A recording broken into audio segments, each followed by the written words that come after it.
5, 4, 3, 2, 1, fire.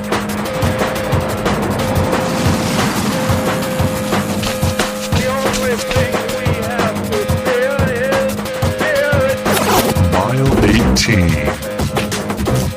This is Endurance Nation. Are you tired of just losing your fitness every year? Of getting out there on the open road come springtime and everyone else is still faster than you and you're not making progress? We understand. We created the Outseason program just for you. It's a 14-week protocol for triathletes and gravel cyclists with an opportunity to lock in through your Zwift workouts and focused training to unlock your potential by targeting functional threshold and high VO2 workouts with some endurance on the weekends. We build your fast before you're far. So by the time you get to the spring, you can turn down the fast and start adding some volume when the weather gets nice and unleash your endurance potential. Stop following the same program and hoping you get different results. Head over to endurancenation.us/outseason to get our 14-week program for one low price now.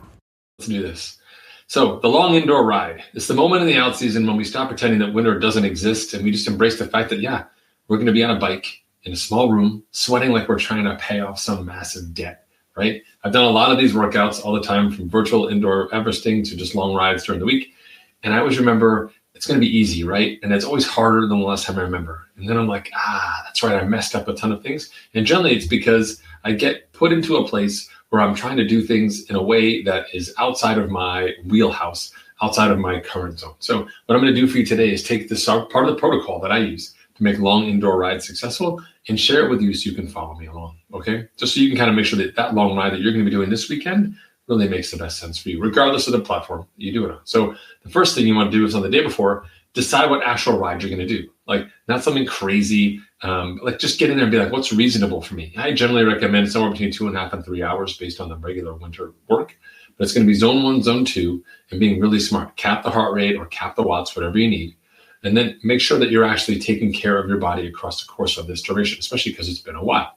So we do that by calculating what it is you're going to need. Being indoors is sneaky, right? You dehydrate faster and your brain starts to pass out sooner, right? You start getting super down, losing the IQ points. So you want to aim for 28 ounces of fluid, 60 to 90 grams of carb per hour. You want to multiply those by the total number of hours so you don't go crazy. Like, that's the actual number you need, and you're going to plan ahead for it. So write that number down. Before you do it, of course, you want to go check your setup. Make sure the bike's on the trainer, everything's tight, the connections are good. You've cleaned the chain, lubed it up, it's all ready, batteries charged, firmware updated. You got the route you want to do in Zwift if that's your jam, or Ruby or whatever it is. You've got the fans pointing at you and just not somewhere else. You've taken care of all the dangerous things in your vicinity, like wires hanging around or stuff like that. And you want to make sure that you've got everything you need within reach, which is really critical, which you may not need in a general ride. But this is boring, but it's important. So get yourself set up the day before. And then the night before, lay out all the stuff that you need. Get your bib shorts, and you probably need 2 or 3 pairs. And yes, you got to change them. I'm so sorry. Make sure it's quiet or dark wherever you are, right? Have a sweatband, a light top, towels everywhere, like tons of towels, right? And make sure you got something you can dry yourself off with in between repeats, which are going to be about an hour long as you do it. Set up your fuel and hydration the night before. Pre-mix your bottles 1 per hour. Get the electrolytes, all the stuff you need, right?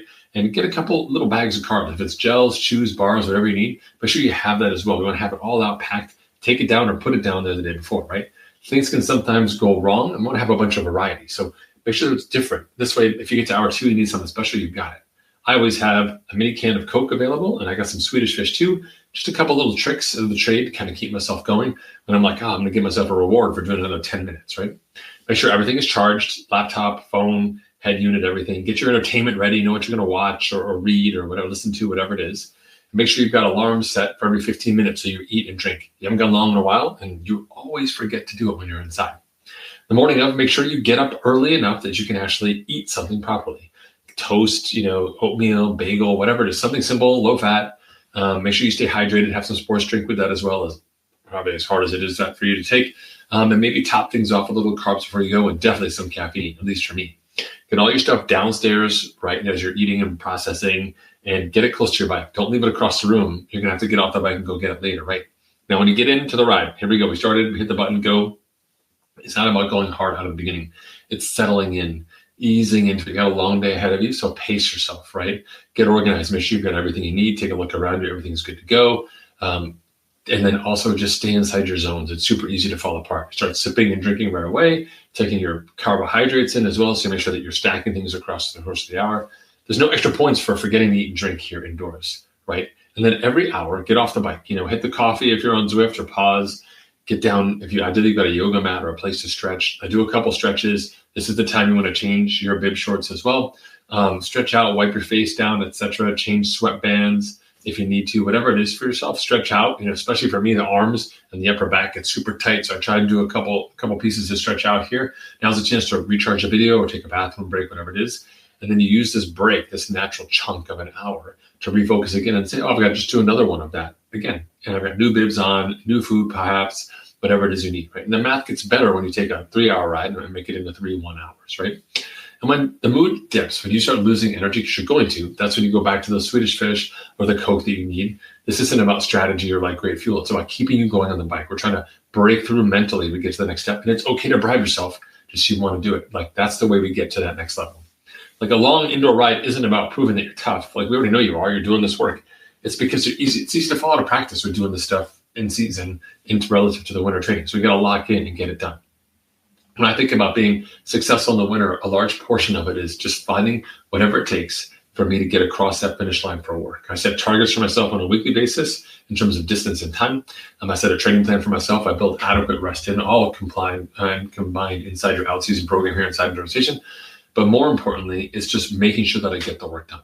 And there's a million reasons why doing indoor work is not fun and not exciting. But it's not about the indoor work that actually sets you apart. It's the consistency. And the highlight of the indoor training is that it's very easy to execute. No matter what it looks like outside with the rain and the temperatures, I can always get on my indoor bike. I can always find a route, and I can always find friends training online, whether it's using Discord to talk to the team on Saturday, or whether it's just using Zwift and just doing the chat app as well.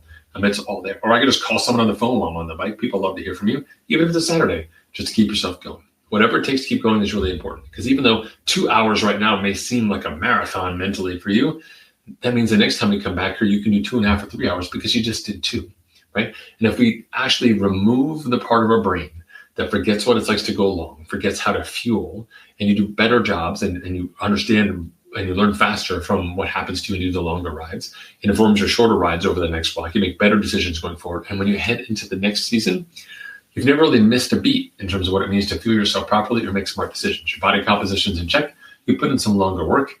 You've deserved and earned a great day off the next day. And life is good, my friend. So do a little bit of work, put a little extra stress in the system, keep the intensity low so we get total accumulated stress and nothing really super acute. If you have a chance to be outside, go for it, but don't go nuts. Remember, people are not generally looking for cyclists and runners out on the open road in November, December, or January, no matter where you live in the United States of America. So thanks everyone for listening. Best of luck to you at the end of this week 5. Of course, you're going to test and crush it. I know you are. I can't even talk about it because I know you got it. But I want to make sure that you get in that volume stuff this weekend. So plan ahead, plan accordingly, fuel properly, and I look forward to see those numbers come across the screen here as I check in on your Strava. Thanks, everyone. Have another fantastic early winter week. I'll talk to you next week. Endurance Nation.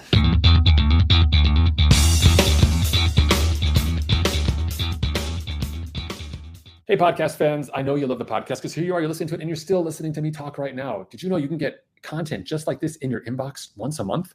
We send out a great newsletter. We call it, guess what? The Unfair Advantage. That's right. It's our information to you, something that separates you from the competition. If they're not here, then they don't know. But if you are here, then now you do. Zero excuses. If you go check us out online at endurancenation.us/newsletter, it's your opportunity to enter your email address, sign up for these updates. They come once a month, sometimes twice a month, depending on my race schedule. And it's your chance to get insider information that's going to help you become a better, smarter athlete. Don't miss out on this chance to get ahead of the competition. It doesn't cost you any money, and it's not a ton of work. It's just your email address. That's endurancenation.us/newsletter. For more information about Endurance Nation, visit us online at endurancenation.us. The provided music is from the Podshow Podsafe Music Network. Check it out at music.podshow.com.